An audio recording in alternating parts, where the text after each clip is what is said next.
So what I've got is I've got this document that I've created. I've put the document up on the CMA webpage for you, and I'll tell you exactly how to get to that afterwards.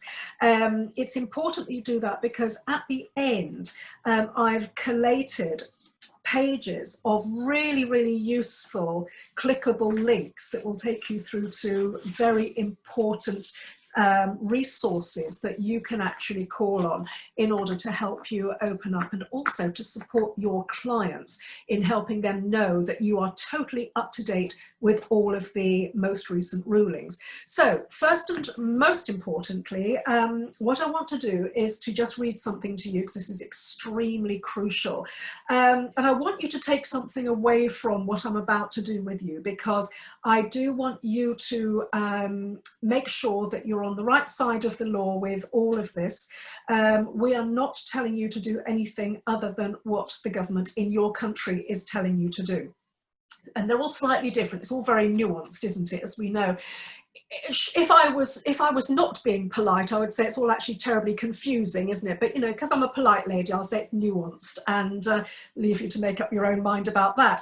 But this is important. So having disclaimers, and I think it's wise for you to incorporate this sort of thing, perhaps on your website, perhaps in your literature, if you're sending out letters or if you've got brochures and so on. Our statement is, our disclaimer or important statement is, at this extremely challenging time where information from the government seems to change every day, the CMA is providing our best guidance based on our experience and high-level understanding of what constitutes best practice in this field across a wide variety of disciplines. At no time do we suggest going against UK government guidelines, or, if you are not UK-based, that you should contravene the guidelines set out by the government in your own country. The CMA cannot be held liable for any errors or omissions. CMA members must satisfy themselves that they are following and adhering to the latest official guidance in your jurisdiction. So what we're saying is that we are giving you our best information based on all of the in-depth research that we have done right across the board. Now, it's really important for you to realise that the Complementary Medical Association, we are practitioners, we're all very experienced practitioners and people who come from very strong healthcare backgrounds.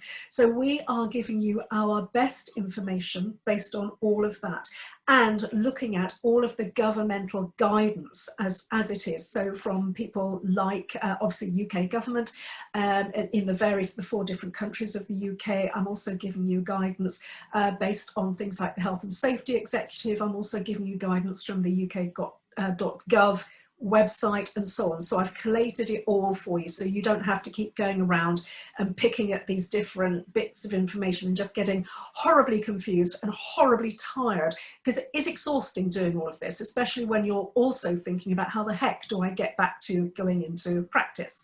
So let's start and let's look at what we've got here. So I'm going to read a lot of this to you and then explain how we've come up with these various position statements, because I think that's really quite helpful to do.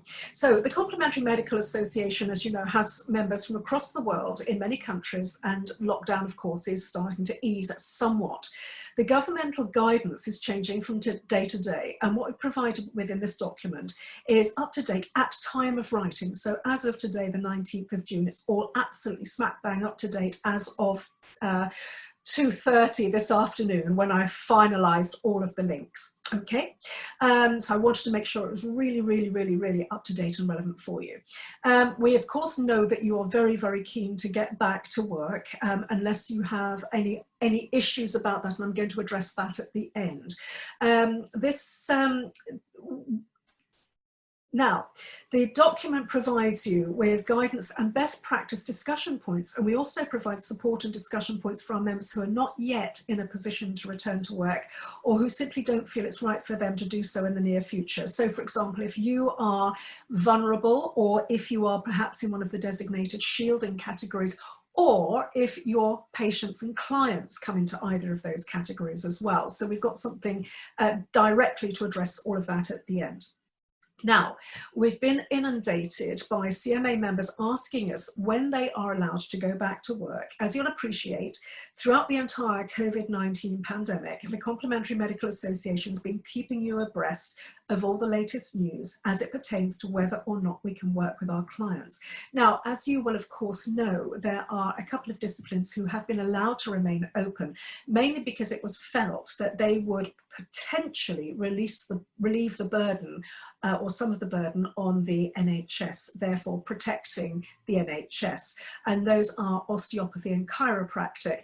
And really it was felt that they were allowed to stay open because if they were dealing with pain syndromes and disability syndromes that they could deal with and prevent people from needing to go to A&E and places like that, or burden doctors or medical staff with those conditions.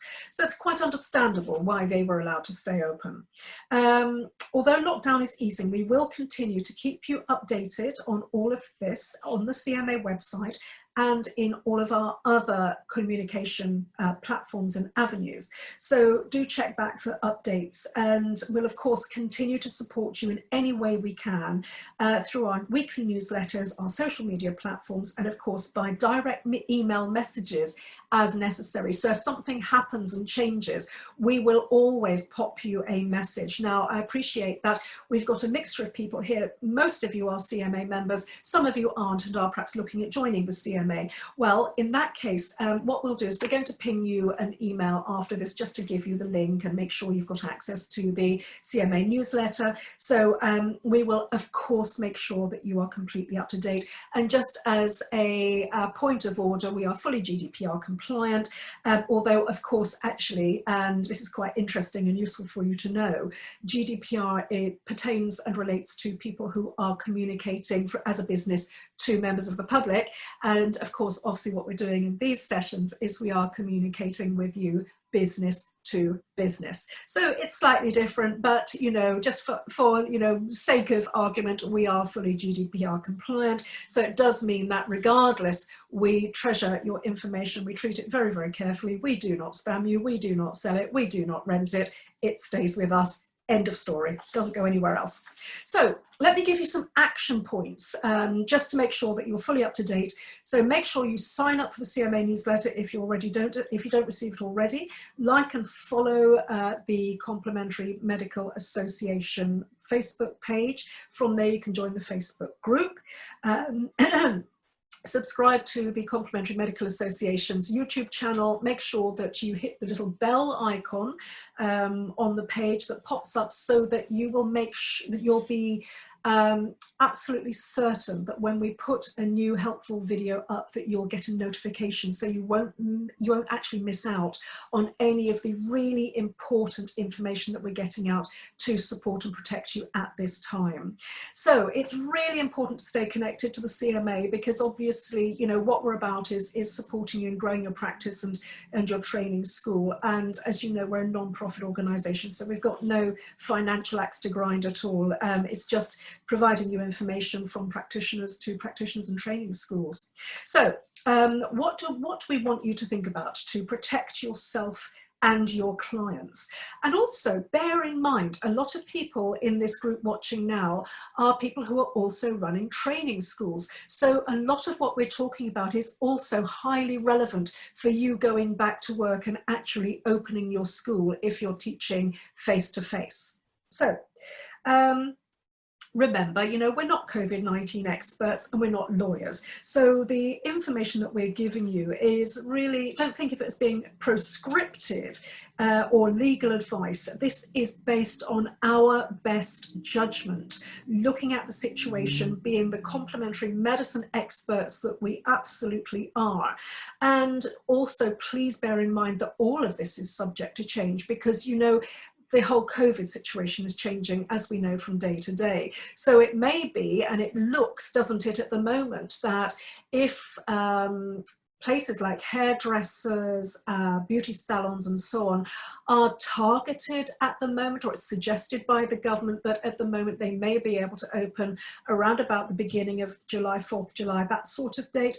We can extrapolate from that, although it hasn't been specifically said by government that reflexologists, aromatherapists, nutritional practitioners, homeopaths, acupuncturists, all of the disciplines that we practice and teach can actually open up. I think we have to be intelligent and extrapolate from the data that we're being given and saying, okay, we're in a similar sort of situation to those types of businesses. So therefore we should be able to draw from that information and make sensible strategy decisions. So we've got to approach it intelligently. That's, I think, what we need to really bear in mind.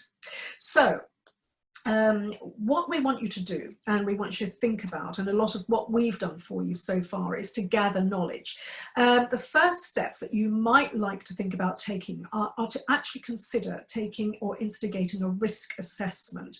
You can find out how to undertake a very thorough risk assessment at the Health and Safety Executive website, and I've got the link for you in this document. Okay, it takes you right to the relevant page. Risk assessments are very helpful as they can assist you in understanding elements of potential risk to yourself and your clients, and potentially other people that you work with, so for example your colleagues and so on. Furthermore, if you keep a written risk assessment, and we do suggest that you do that, it's a document that could be very useful if a claim were brought against you and you needed to call upon your insurers for support. Now, bear in mind, it's not required that you keep or you make a risk assessment if you're in business with fewer than 5 people, but we do feel you should do it, okay? And it really is just a checklist, so it's worth just going to the page that we've given you and just working through that checklist, and that way at least you know that you are sort of on the side of the angels, you've done what's necessary. Write it all down, keep a list of it, make sure it's dated, okay? Very important, because obviously, as I say, if you ever needed to make any sort of a claim, it will stand you in good stead. You also might like to familiarise yourself with the most up-to-date best practice information, which is actually over at the British Medical Journal's website. Again, I've of course got the link for you to take you directly to that page, because I don't want you faffing around and looking for this information. I want you to just be able to go there and really I want to reduce the stress that's on you. So I just want you to be able to hit those pages, look at the information and go, yes, bang, bang, bang, I can do this. It's all really easy and straightforward. You might also want to think about your working practices. Do you need to put any extra steps in place to protect yourself, your colleagues, or your clients? Consider the following. Now, what I've done here is I've made a really nice list for you, but it's not definitive because we all work in slightly different ways. And obviously, a list made by a homeopath who sits across a desk, usually in many cases, or sits beside their client, their requirements and what they need to do, it may well be very different from somebody who's working as an aromatherapist, or perhaps doing something really close up face-to-face like facial acupuncture, for example. So, you know, again, we're giving you this basic list, bearing in mind that you are the actual experts and you are the people who really ultimately will take this, go away with it and go, okay, yeah, this is a really good start. But for me, in my situation, I need to think about this. So we're giving you these as prompts, really useful prompts. So I've brainstormed and got some of the following written down. Do you need to adapt your business premises and treatment areas? Do you need to make any practical changes to the actual way that you deliver your therapy, treatment, or consultations? Are there any changes needed to your overall hygiene protocols?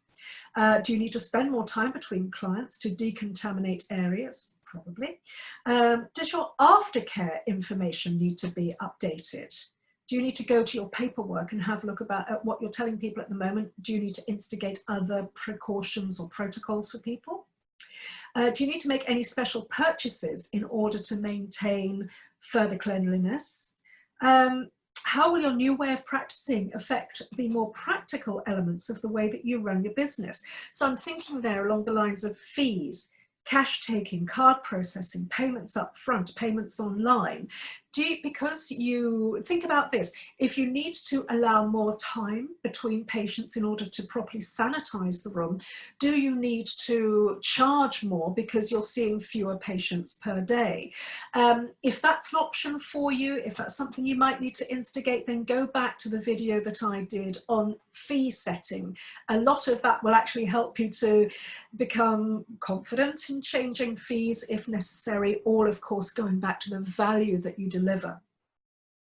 Do you need to update your website or leaflets or handouts or business cards or anything like that to reflect any of the changes that you need to make? Have your insurance needs changed in any way? Have you needed to contact your insurers? We do know that Balance, one of the insurance companies that we work for, have very helpful information on their website.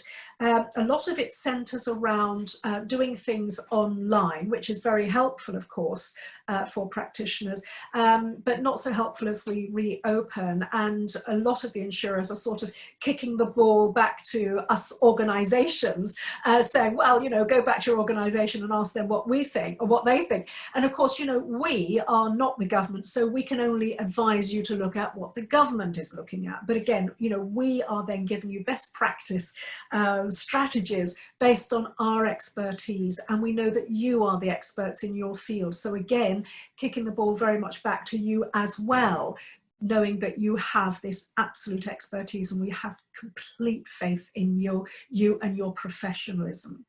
So we strongly also suggest making an inventory of everything within your practice and workspace that could possibly be a source of cross-contamination or infection. Think about where people place their hands. It's really quite surprising. I suggest doing a walkthrough of your practice. It's very, very helpful to do this. So check everything right from the front doorbell through to the back door and all points in between. So again, I've created another little checklist for you to go through, but I know that you're going to be able to add to this, because I can't project myself into your client, into your practice rooms, your waiting rooms and so on. So I need you to actually look at the waiting list as a guidance and then maybe think about adding to it. So okay, I'll go through that list in just a second. So here we go. The main entry. Where do people put their fingers? Doorbell, knocker, letterbox, intercom. Go and stand outside your front door and have a really good look. May somebody, have you got any bars, support bars going up to your rails, going up to your practice door? Have you got steps? Might somebody steady themselves by actually touching your door frame? Think of all of the eventualities. It really does require some lateral thinking processes here. Once they get inside your front door, are you going to take their coat? If so, what are your thoughts about doing that? Are you going to hang their coat up? Well, again, what are your thoughts about doing that? What is your hallway set up? Have you got banisters, rails, hall tables, literature boxes? Again, where are people going to put their fingers? Very, very important. What about light switches and lift buttons? Are there any chairs, tables, sofas in your practice room, your waiting area? What about if the person needs to use the loo? Toilet, taps, sink, soap dispensers, towel dispenser, anywhere else? What about the door handles? Again, you know, we think about sanitizing all of the, you know, the sort of the loo and the sink and the taps and so on, but actually the person's then got to exit. So again, the inside and outside door handles. It's all of these things. Locks. What about locks? Do you need to sanitize locks? Yes, you do. So what about your actual treatment room? Do you use a treatment table, couch or seating? All of that needs to be looked at very carefully. What about your desk, your desktop? Very important. Payment methods, pen and pad and pen, touch screen devices, phone screens, anything that you use to take payments, or anything you might even show your client. Very, very important. Are there any diagrams that you show? Are there any, is there anything that you want the client to actually look and interact with within the way that you practice? All terribly important. What about your computer? If you've been touching your client, you'll then need to think about sanitizing your computer, mouse mat, your desktop, your seat, and more. So there's an awful lot to do on this walkthrough. So, you know, just really keep your eyeballs open. I would suggest do your walkthrough and then maybe get somebody else to do your walkthrough as well. So double check it. Belt and braces, always a good idea. So add to the list as you see fit. We've seen some really creative uses of this list, with CMA practitioners even making YouTube videos where they explain to their clients exactly how the premises will be sanitized between each appointment. So what that does is it gives you yet another way of connecting with your clients and actually having them really appreciate you for the professional that you are, and for them to really feel confident in that you've done your work and you know what you're talking about. It all really supports your practice. Think about whether you will ask your clients to bring anything with them to their appointment. Do you want them to bring a mask, bring their own refreshments? So, you know, instead of having to give them a glass of water, would you just say to them, bring a water bottle, because I'm keeping all of my things that you touch to a bare minimum? You know, it just really, again, think of all these lateral things that might happen during a consultation. Would you expect them to bring PPE of their own or provide anything? Have a good think about that. We've got questions, you know, things that people have sent through. So I've got some more thoughts about that for you, more talking points on that later. Now, there is a note here at this point in this document about PPE itself. If you are using PPE, and I really do think you should be, it is crucial that you dispose of any PPE correctly. There is a strategy for donning and doffing, to use the correct term, PPE. And there's guidance actually on the uk.gov website and the NHS website. So again, I've put the link in for you so you can go straight to that page. It's right there at the top, so you'll be able to just read through that, just to familiarize yourself with the donning and doffing processes of PPE and make sure that you're doing it correctly. Okay, so moving swiftly on, before the appointment, obviously, you know, again, deferring to your professional expertise, we want you to conduct sensible pre-treatment assessments. Is your client in good health, or are they, or has anybody else that they've been in close contact with displaying COVID-19 symptoms? Or are they even asymptomatic? Remember that you can still have contracted the virus, you can still be spreading the virus even before you become symptomatic. And there are some people who are able to spread the virus without being symptomatic. Think back to Typhoid Mary and how she caused the horrific typhoid outbreak. Although she was asymptomatic herself, it does happen, and it can happen, and it is happening with COVID. So obviously you've got to use your due diligence. Has anybody been tested for COVID-19? If so, why? Has the person recently had, or do they have, a high temperature, sore throat, loss of smell or taste? Do check the current list for potential COVID-19 symptoms to make sure you're fully up to date with these, remembering actually that new symptoms are emerging as the virus mutates. So what was not happening in the early days, that people were getting sort of gastrointestinal symptomatology, but in fact actually now those are recognized as part of the symptom picture. So, you know, it's interesting, because a lot of people thought, well, this can't possibly be COVID-19 because I got a tummy bug, but actually, yeah, it's manifested in that way in that person. So, you know, just be very, very aware any symptoms are potentially cause for concern. The consultation process and aftercare advice. With complete faith in you as a professional, as I've just said. And it's not up to the CMA to prescribe how you practice.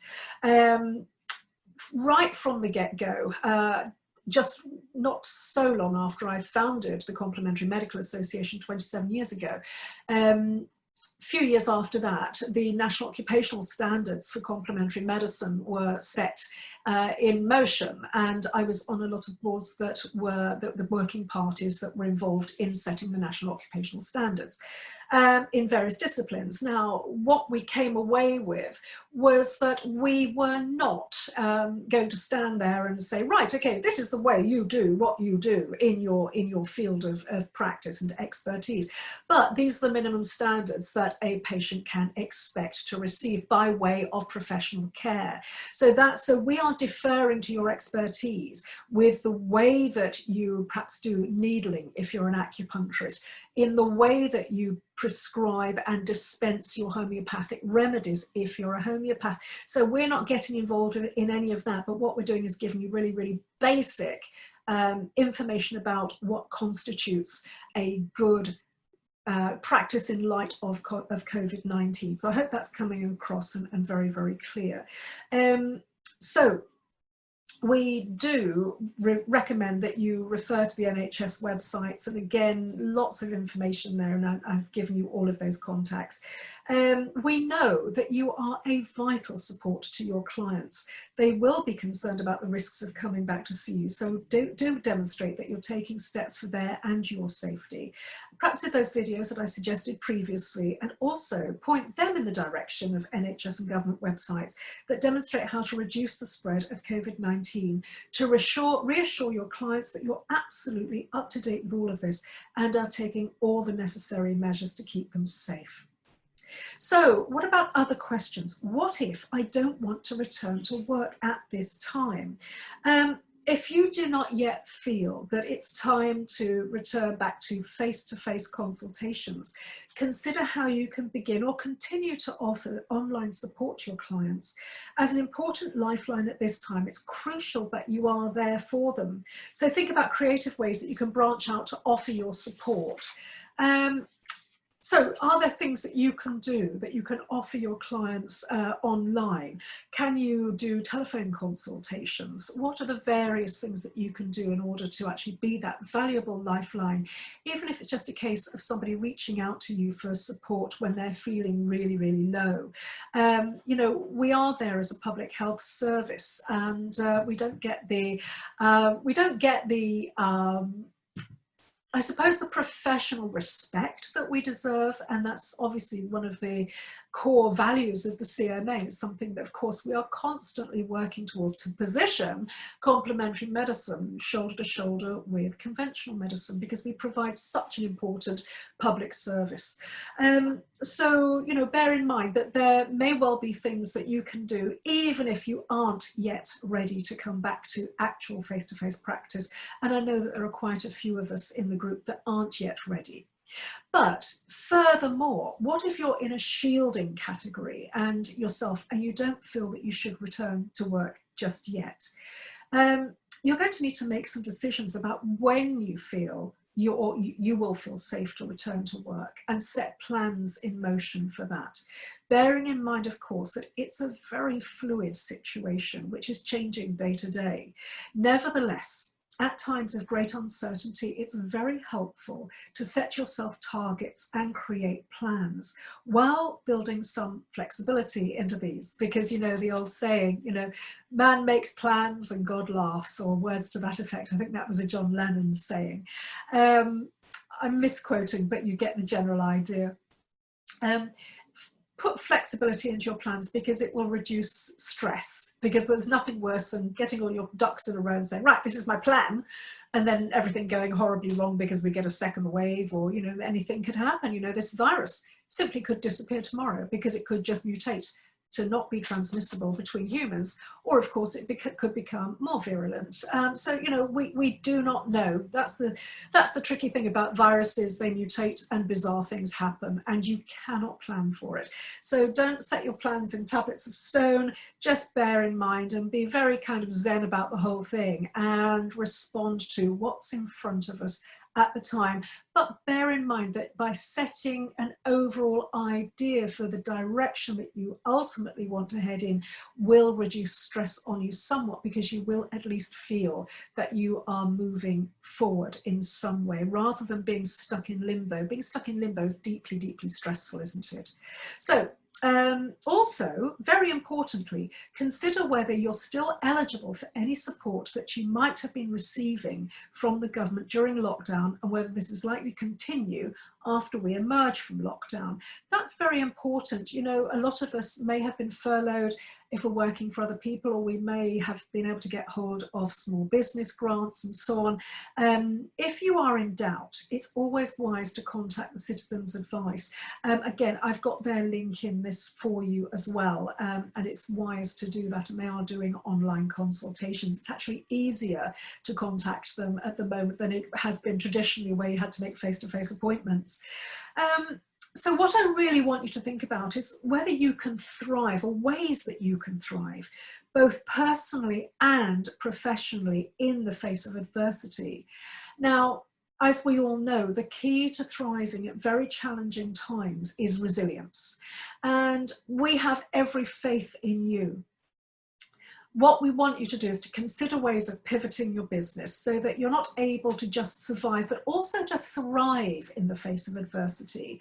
What else can you do?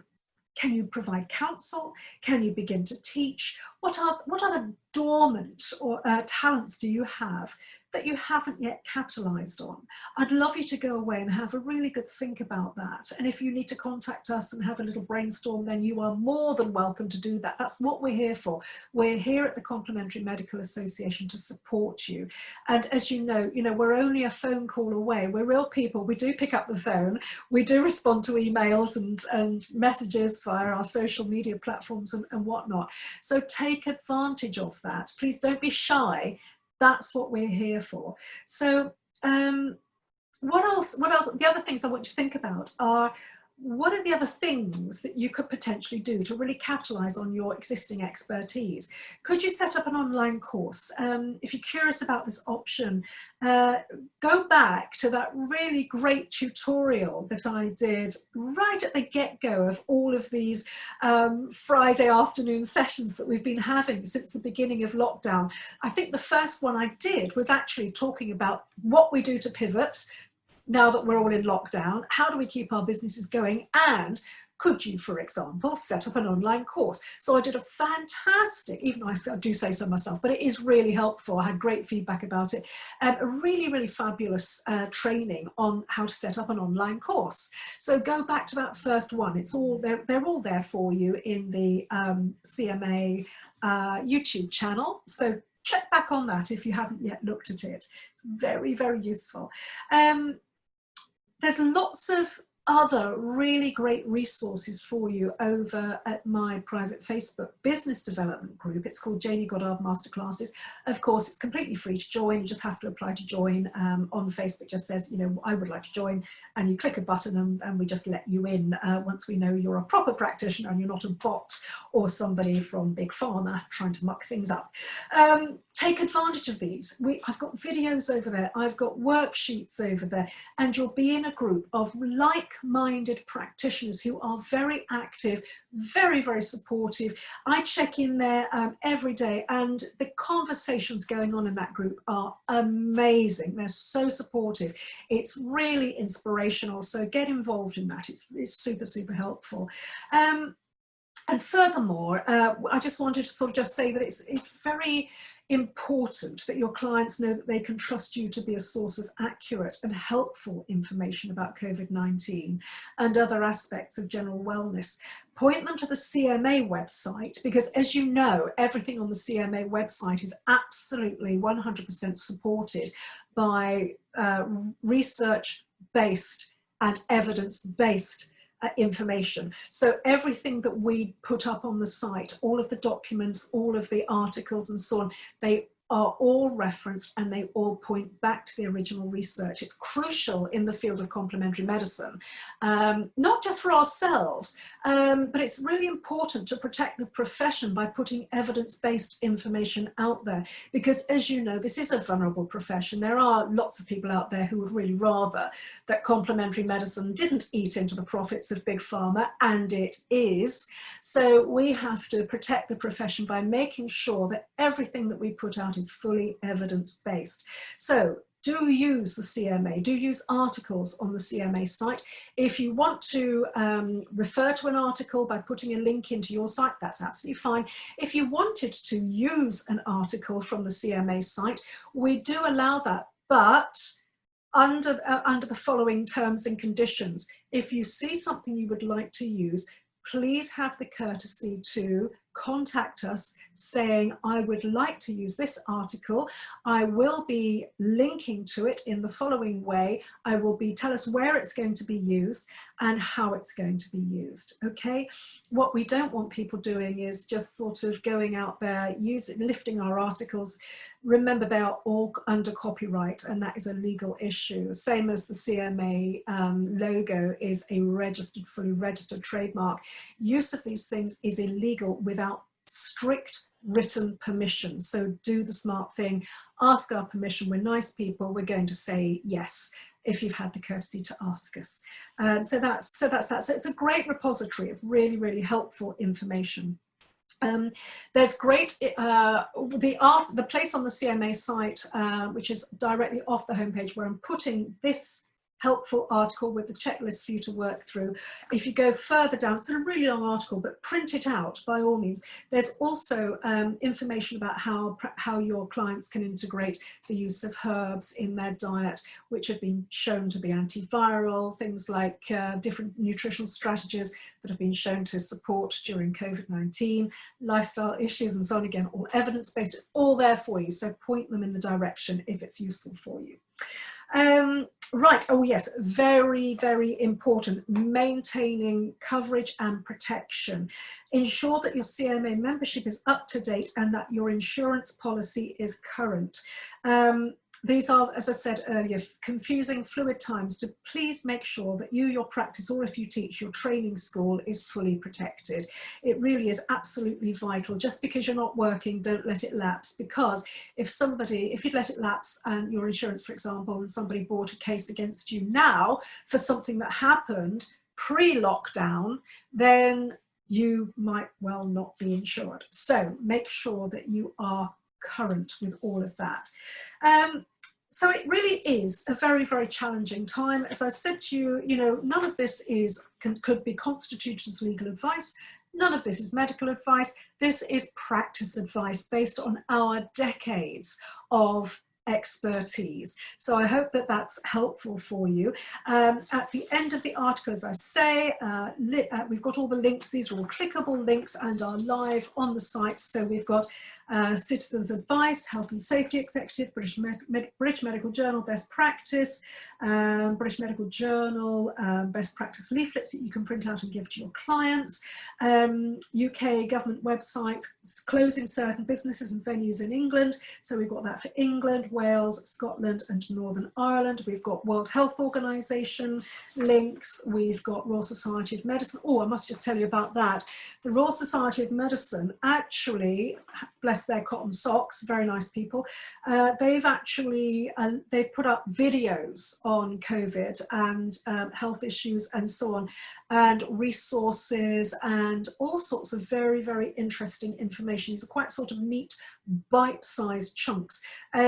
If you really want to get a proper sort of medical take on all of this, then do have a look at those links as well, and those videos. They are fascinating, really, really good. Hats off to the Royal Society of Medicine for doing that, and also for providing it to the public for free, because they are not a profit.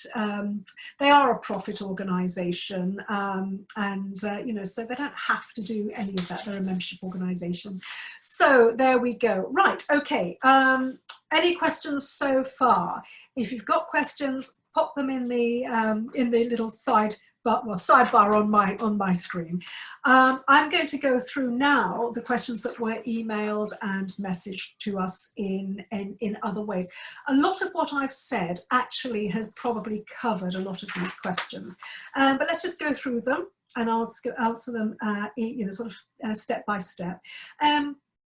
Question, when will we be able to re-invite clients back into our clinics? Well, as I said, if you're a chiropractor or an osteopath, you can already do that. You haven't been locked down. So business as usual for you guys, you lucky ducks.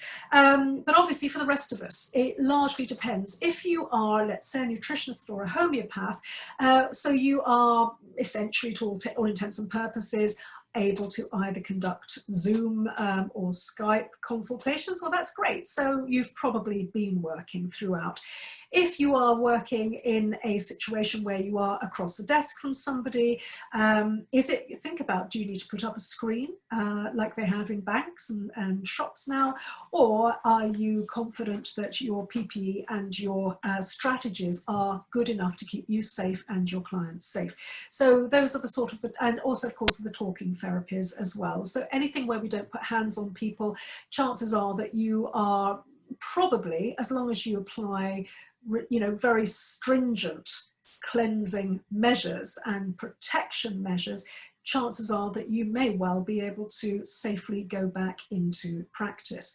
For those of us who are hands-on practitioners, then I feel, and bearing in mind, I have to say, I feel, and my best judgment based on everything I've learned about complementary medicine over the last 3+ decades, is that we probably need to just look at what the government is saying to beauty clinics and hairdressers and so on, people who are working up close and personal, also dentists, of course, and physios. So dentists are starting to reopen for seeing more serious cases, but dental hygienists are not opening for another 3 weeks or so, depending upon the practice. So again, I think they are aligning themselves more with although nothing is written on the government website for them specifically either. It always makes me laugh because, the government has actually mentioned, as we spoke about this not so long ago, didn't we? Massage parlours, if you please. Do they mean massage therapists or do they actually mean dodgy massage parlours? I don't know. I wish I knew, but I really don't know. Drives me absolutely nuts. Anyway, there we go. So, what we're looking at for you lovely people who are doing hands-on therapy and really getting up close and personal with your clients, I really do feel that we need to just keep a little bit of a watchful eye on what's being advised to those other hands-on types of people. We also, of course, will keep you updated. So as things change, expect to get emails from us and keep your eye on our socials. Very, very important, because we use those socials to keep you immediately updated. And of course, the CMA website. So just make sure you are, as I say, hooked into all of those, because, you might miss, let's say you miss an update on the CMA website. So you might just be none the wiser. We're trying to do belt and braces to make sure that you are kept fully abreast of everything. But, please make it your business to keep properly posted by checking back with us constantly. So the question is, when will we be able to re-invite clients again? Well, I think I've just covered that. Right, okay, what are the steps that we as an organisation for many holistic practitioners have discussed with the government so far? Well, it's really been a case of us pushing questions through to the organisation that we are a member of, which is the all-party parliamentary group for complementary and integrative health. I think that's the current acronym. My goodness, they keep changing it, so there we go. That's an all-party group that has interested politicians that come together, and they have guests. So if you're a CMA member, you can actually come along with us when lockdown opens up and ceases to be. You can come along with us actually to the House of Commons and actually come and sit in those meetings and raise questions. So you are invited, and it's a really fascinating process to do. So we've been speaking to them. I've also been writing to my MP. Would you please also write to your MP for clarification. You know, me writing to my MP is just one little voice. Would you please also, you know, the strength in numbers, write to your MP and say, we need clarification. This is what I do. I'm a constituent and I run a business in your constituency. I need clarification. Please, please, please keep at it till you get answers. Right, okay, so that was those questions. Tanoko said, when can we start a home visit massage therapy and what precautions should we take to make it COVID-19 safe for both clients and therapists?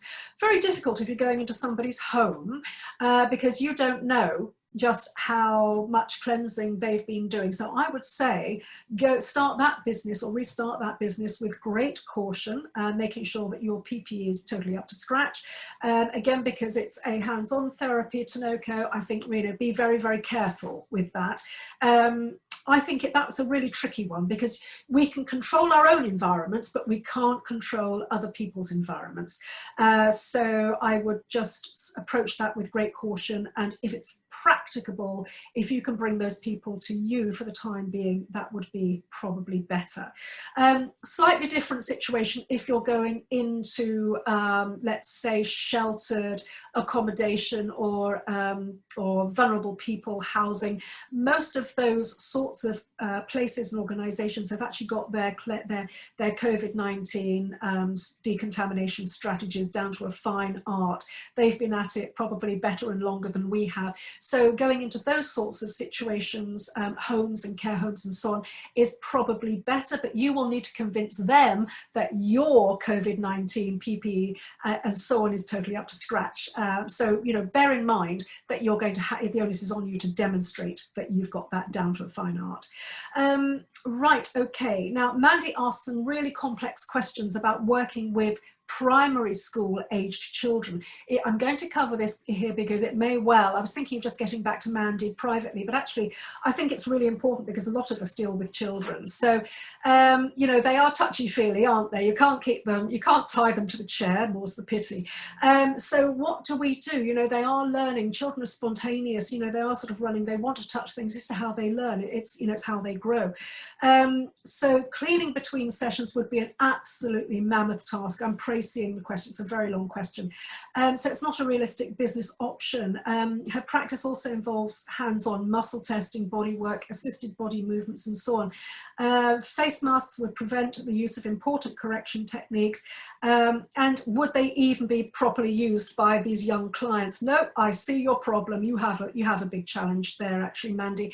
I think the onus is on you actually to speak to the parents and talk between yourselves about what you feel best practice is likely to be. Now, remembering that those little people are not in the high risk category. So, you know, the question really is, are you likely to contaminate them? Probably not. Are they likely to contaminate you? Well, that is a possibility. So could you bring them in? Could you allow extra time for decontamination? That's a possibility.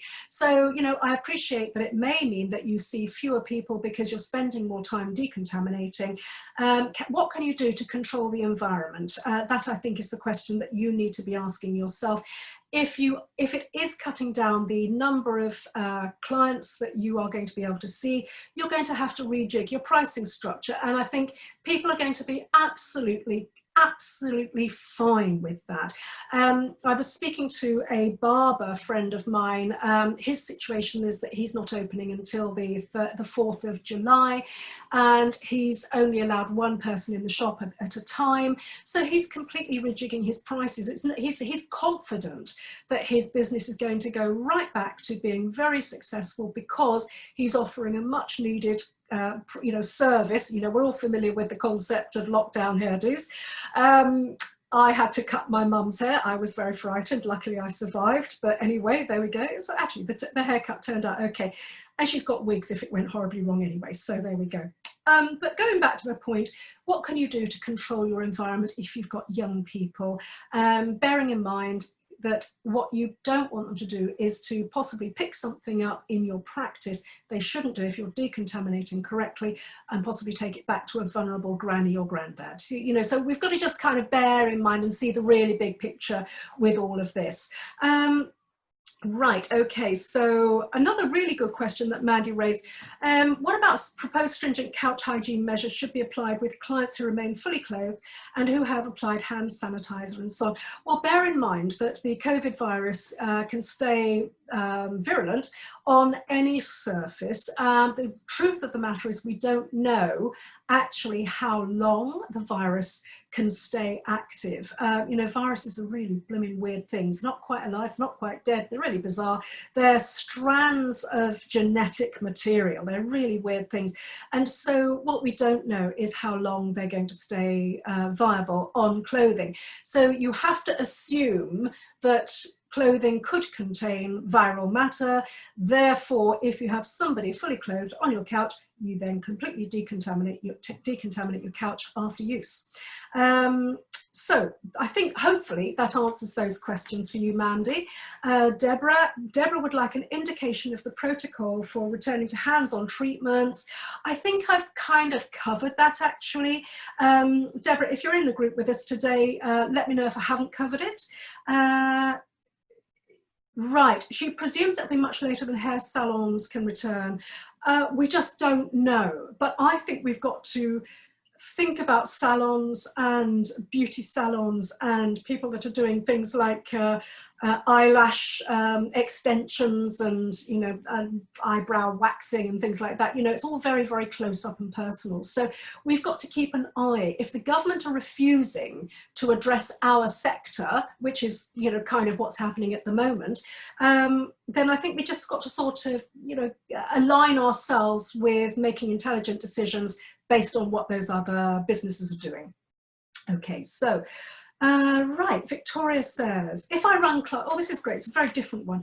If I run classes at community centres, not my own centre, do I need to do my own risk assessments? Yes, I would argue that you do, because if anything weird cropped up and it, you know, you needed to call on your insurers, if you can demonstrate that you've done professional belt and braces and you've done and written down your own risk assessment, then it will stand you in good stead.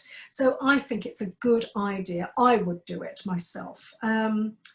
Right, she says she'll be following the guidance of all the centres, but for her insurance, do you need to take any new training? Now, very important question, because there are some trainings out there that you have to pay your good hard-earned cash for.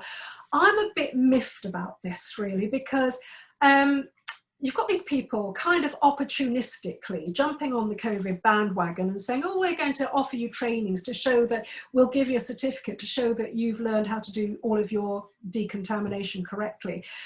You don't need that. If you know, simply write it up and tell your clients, or if you're going into a centre, explain to them this is what you've done, making links to perhaps a YouTube that you've created, or perhaps links to various government guidelines and health and safety executive guidelines and so on.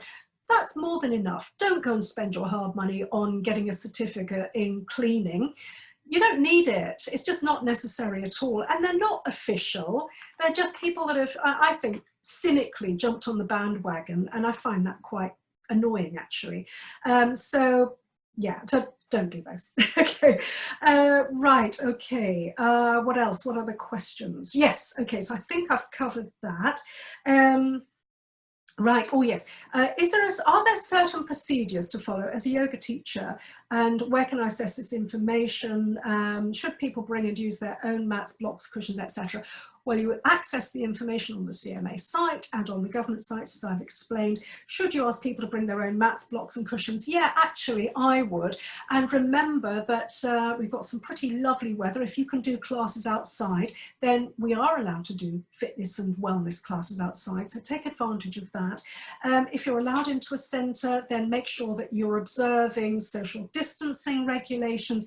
And yes, I think bringing mats, blocks and so on is actually a really smart idea. It takes the onus off you on having to do all of that extra work. You don't need to do it. If you don't need to do it, don't do it.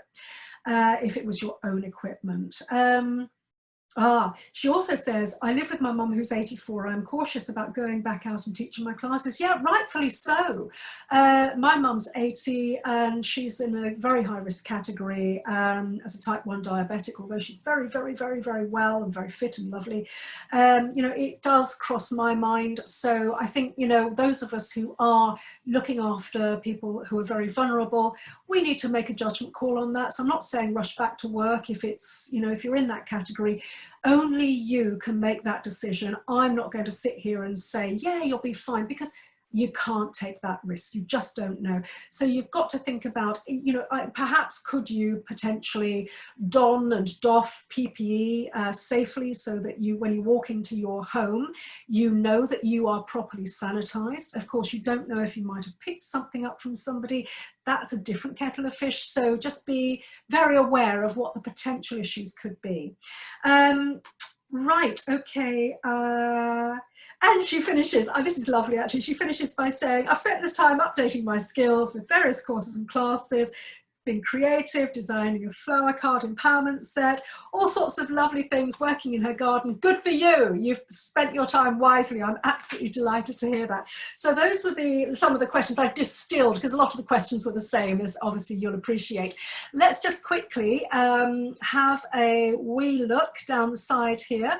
And right, okay, I'm going to go for, I've been able to scroll up, so I'm going to go from the top. Right, Elise says, will I address a vulnerability of a partner who has lymphoma, albeit in remission? Actually, that kind of comes into what I was just saying. Can you don and doff your PPE in such a way as to protect your partner or your vulnerable person in your household? You know what the rules and regs are and the suggestions are. Please go to the document and check again to really make sure that you're totally up to date with the latest World Health Organization recommendations, the British Medical Journal recommendations, the British Medical Association recommendations, the Health and Safety Executive recommendations. These are all very sensible recommendations. So I really want you to just familiarize yourself with all of that. I can't possibly say, yeah, you'll be fine. You know, your husband has lymphoma, but don't worry about it. That would be crazy. We have to think very carefully about it. So just think about and really drill deep in order to think about how you want to actually address that. Mohammed says, is reflexology good for heavy periods for women? Also, what's best points in the foot?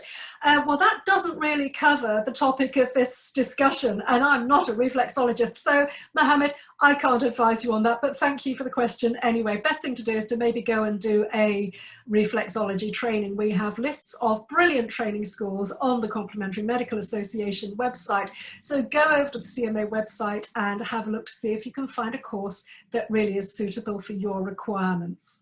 Okay, how can you teach an online course for reflexology? Well, first of all, Mohammed, I think you need to go and train in reflexology if you haven't done so already. It sounds like you probably haven't. Right, okay. Right, Natasha says, thank you, it's very helpful. That's great, Natasha. I hope this has been a useful session, everybody. Yes, the session is recorded, and the link to it is on Wednesday's newsletter. Right, where on the website are the links? Okay, so when you go to the CMA website, front and center is, it actually says CMA tutorials, COVID-19 tutorials. So that's where they all are, plus they're all on the CMA's YouTube channel. I would really like you to subscribe to that, because that way I know that you are going to be kept up to date. So you'll actually get a notification when we put a new video up. So at least I know that you're going to be seeing this information as it comes live. So that, you know, do subscribe to it. As I said, it doesn't cost you any money to subscribe. Great. Oh, thank you, Laurie. It's a lovely private message saying, but thank you. I do appreciate that lovely comment. Thank you so much. Natasha had to say goodbye. She's in Canada and they're still not practicing face-to-face. Okay, no, thank you very much indeed for coming along, Natasha. Really appreciate it. And thank you for that lovely testimonial. In fact, actually, just so everybody knows, we're creating a new brochure for the CMA, and it's going to go out in membership packs. It's going to be really super spiffy, and we've got a brilliant designer doing it. We're really excited about it, Roberta and I, and the rest of the team. We are looking for CMA member testimonials. So whether you're a practitioner member, a student member, or a training school member, if you wouldn't mind just popping us a testimonial through, we would really, really appreciate that. It's helpful for new members, so please, just email them through if you can. That'd be lovely. Right, Zoe says she's a Bowen therapy practitioner. Lovely. Would you recommend I ask clients to bring their own towels, pillow, blanket, etc.? Well, you can, and it's a good idea.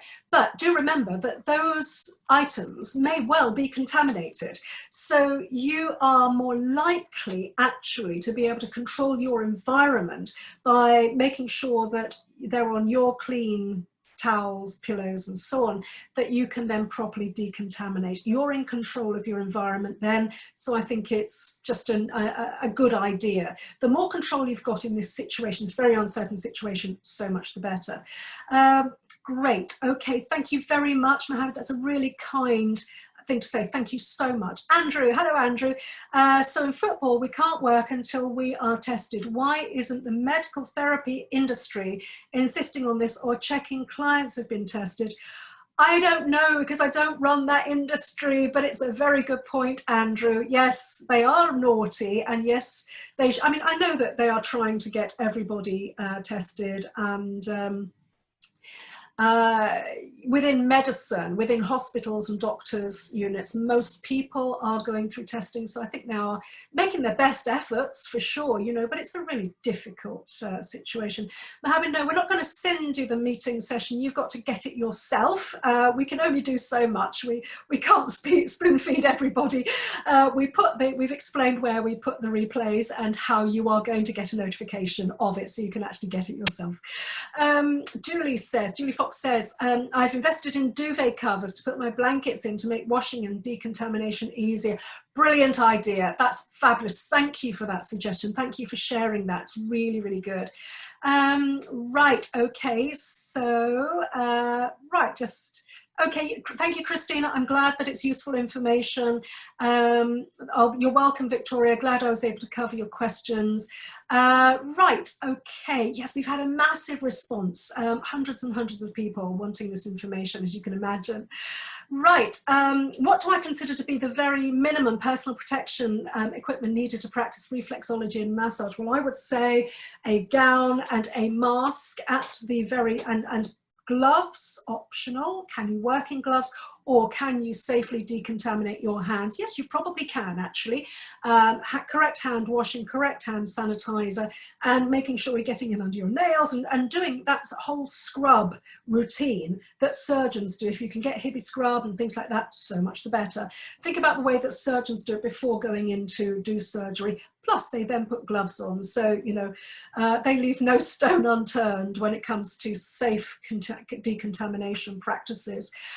So yeah, again, just go to the health and safety executives, go and look at all of that really valuable PPE. It's not down to me to advise you. This is not my sphere of expertise. The experts are the health and safety executive, the General Medical Council, the BMJ, the BMA, and all of those organizations. Okay, so do use their resources.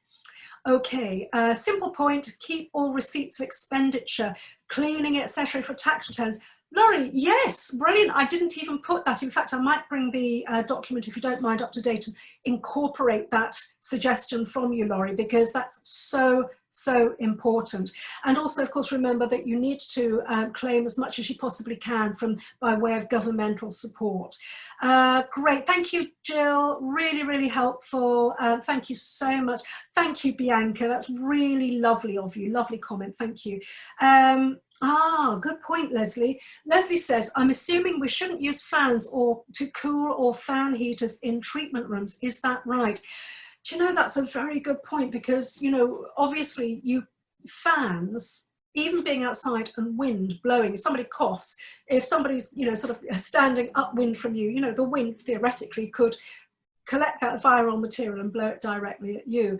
If you've got fans in your practice room, yes, there's a possibility, unless you can strategically face your fans so that it's going to be kind of blowing away and blowing material, potential viral material, away from you and the patient. Is it possible that you could do that? If so, it might be an idea to actually think about doing that, especially as it gets hotter, because you don't really want to have everybody sweltering and just overheating. That would cause worse problems. Right, okay, so, okay, lovely. Thank you so much, very kind comments, lovely. Just making sure there aren't any other questions. Okay, 1 sec. There's just something there about a HEPA filter at the end, Jenny. Yes, I see it. Thank you, Roberta. Right, okay. Following US recommendations, I've got a HEPA air purifier arriving today. No fan, but removes all sorts, not to, yes. Actually, I mean, I use a HEPA air filter myself in my rooms. I think it's actually really crucial. And the one I have actually also has UV decontamination light as well, which has been shown to disarm viruses, bacteria. Excuse me, I've got hiccups now. Viruses, bacteria, fungi. I'm getting so excited about all of this. So yeah, so have a look at ones with decontamination units, extraction units with fans and UV decontamination lighting. Right, okay, yes, really, really good suggestion. Thank you. Yes, Bianca, yes, I know you use HEPA as well. Right. Oh, Louise says, no, I don't think, if you've sent us an email, not sure that it's reached us, possibly not if we haven't addressed your question. If you want me to address it, I can do that privately, or Louise, if you want to address the question in the group now, I'm happy to do that. Louise, was your question about pregnant ladies, heavily pregnant ladies? It was such a very specific question that, yes, okay, thank you, yeah. It was so specific and so niche, actually, and such a long multi-part question. I actually thought it's better for me to get back to you personally about that, because it was about putting a portaloo in a cabin and very specific things that are specific to your practice that I don't necessarily think are going to be relevant to the rest of the group. So if you don't mind, I'll come back to you privately on that. But I did get it, thank you. Yes, you've got all the questions there, right. Okay, lovely. No, that's fine. Don't worry. No, it's absolutely fine. I'll get back to you, because there's a lot there it's really, really very, very niche. And I'm glad to see it being niche, because you've got a very good clientele there. Okay, my darlings, any questions? If anybody wants to just ask a final question or turn unmute themselves, I should say, and ask any further questions, we've got a few more minutes, and I'm happy to take verbal questions if that works for you. So I'll sit down and I will shut up. I will just give you, if you're shy, write in the group. If you're brave, just unmute yourself and ask me some questions if you would like to do so. If not, and if I've covered everything, then that's absolutely fantastic. By the way, I'm going to add that point from Laurie, but also, by the way, I've noticed a couple of typos in here. So before you go and download it, I've got a couple of other interviews to do, so give me till the end of the day. I'll just check those typos and I will make sure that everything is pristine for you as I like it. You know, I'm a complete perfectionist, so I like everything to be pristine. So yes, all right, loves, I think that's it for today. You know, you can contact Roberta or any of the team members and myself by email, by messaging systems, on our socials. Under the YouTube, don't forget, under YouTube, you can also leave comments and ask questions and interact with us there as well. I just want to say thank you so much for everything you are doing. You are making an unbelievable difference to the world. We are proud. We are so proud to support you, because, you know, it's that ripple effect I always bang on about. You know, you take one person, you help that person to achieve their health and wellness goals. That person then goes back to their family, or they go back to their friends, and they talk about what you do. They are better, they are healthier, they are well. That's a ripple effect, because that then affects other people, you know. So honestly, the public health issues surrounding complementary medicine and the contribution you make to public health. Now, I'm a member of the Royal Society of Public Health. The contribution you are making to public health is unbelievable. So I just want to thank you from the bottom of my heart for doing that. We're here at the Complementary Medical Association to help you in any way, shape or form. Please don't be a stranger. Please stay in touch. Lots of love to you all, and thank you for being with me today. Take care. Stay safe. Bye.